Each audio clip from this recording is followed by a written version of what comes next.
je, je me permets de vous dire qu'il ne vaut mieux pas dépasser l'heure parce que cet après-midi, on doit commencer à 14 heures précises. Que justement, je voulais que nous terminions. Alors d'abord, je veux remercier infiniment et chaleureusement les intervenants d'avoir pris non seulement tant de temps, mais tant de soins et d'attention à nos travaux.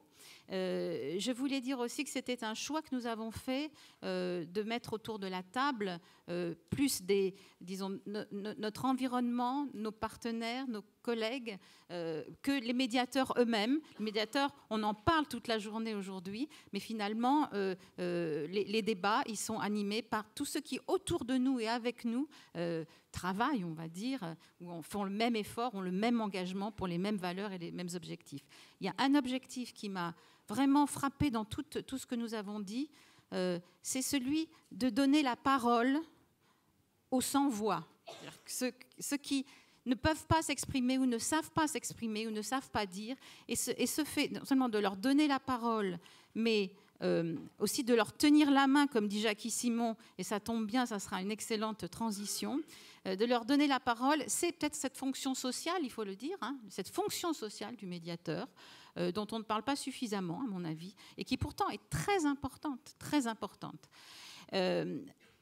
Pour terminer cette matinée, nous avions prévu justement, nous avons interviewé Jackie Simon qui a pris lui-même la parole, mais vous ne m'en voudrez pas si on passe quand même cette toute petite vidéo où nous lui avons posé quelques questions, où il parle justement de cette idée de tenir la main et d'accompagner, de permettre à certaines personnes, des publics fragiles, de faire ce passage. Donc voilà, je vous remercie tous de votre attention et on va terminer par ce témoignage. Nous nous retrouvons cet après-midi à 14 heures et à très bientôt. Donc. Jackie Simon, bonjour. Vous avez occupé plusieurs fonctions de direction à l'administration centrale du ministère de l'Éducation nationale.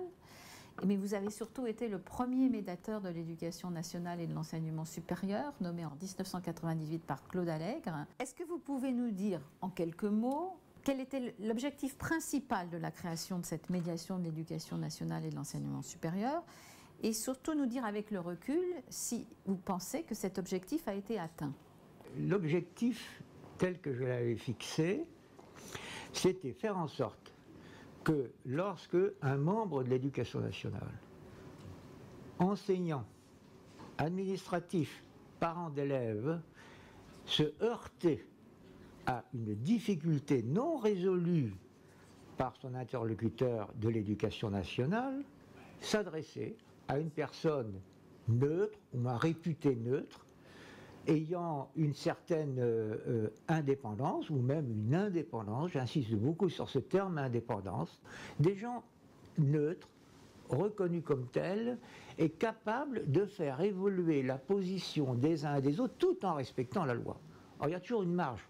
Les gens se disent la loi c'est la loi, certes, mais il y a toujours une marge. Je ne peux pas entrer dans le détail sur la notion d'équité, qui est une notion que les juristes n'aiment pas trop, mais qui est réelle. On peut appliquer la loi sans la violer, en tenant compte de la spécificité d'un certain nombre de cas. Peut-être un domaine sur lequel j'aimerais bien revenir et vous demander de me raconter un peu comment vous y êtes pris et comment la médiation peut jouer vraiment un rôle.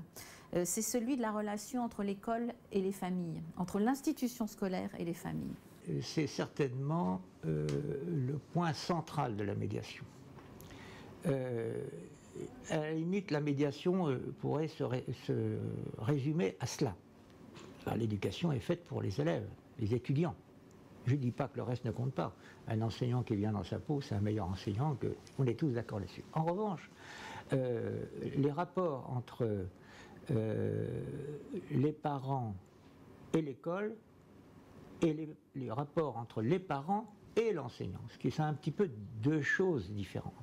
En France, l'école a un statut très particulier et l'école est une institution à part qu'on ne trouve pas dans les autres pays. Ceux que l'on qualifie, par exemple, les plus pauvres, on vient de lancer un grand programme contre la pauvreté.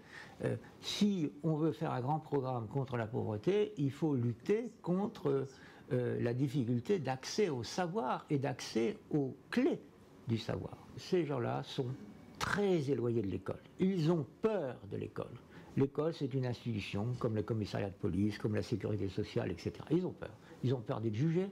Ils ont souvent une expérience personnelle qui est pas très bonne, enfin, du moins dans leur image, dans l'imagerie, ou au contraire, ils considèrent qu'ils font une confiance aveugle à l'école et ils ne s'intéressent à rien. Bon, ils ne s'intéressent pas en disant tout va bien. Et comment faire en sorte pour leur faire franchir la porte de l'école normalement sans la boule au ventre? Bon, alors, il y a des efforts à faire des deux côtés. Et je ne suis pas de ceux qui disent que les parents sont parfaits et que les enseignants font pas leur boulot. Ce n'est pas vrai.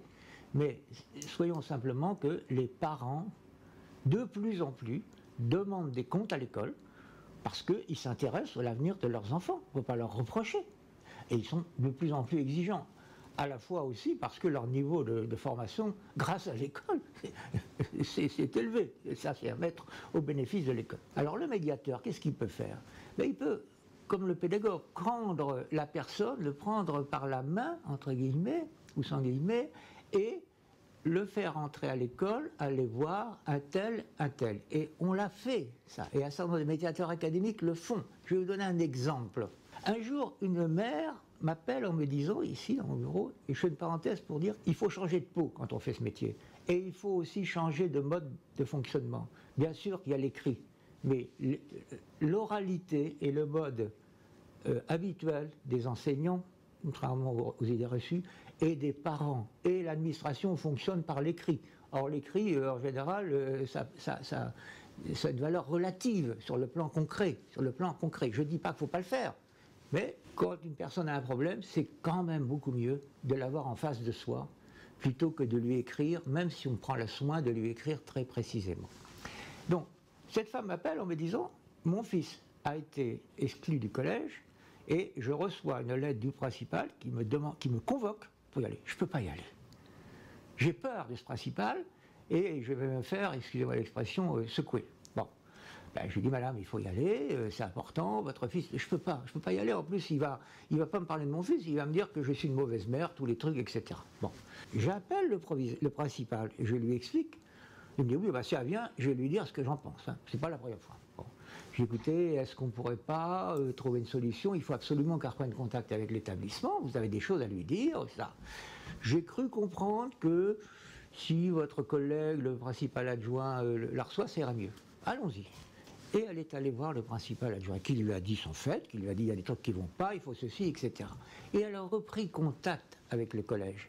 Alors c'est peu de choses, mais sans l'intervention du médiateur, le système restait bloqué inutilement et surtout gravement pour le gamin. Donc on a un travail énorme et les médiateurs peuvent servir d'interface, essayer d'expliquer, de montrer. Voilà. Et donc c'est ça l'objectif. Je pensais bien, 20 ans, c'est le moment où, c'est plus que la majorité, où on peut donner un nouveau souffle au dispositif.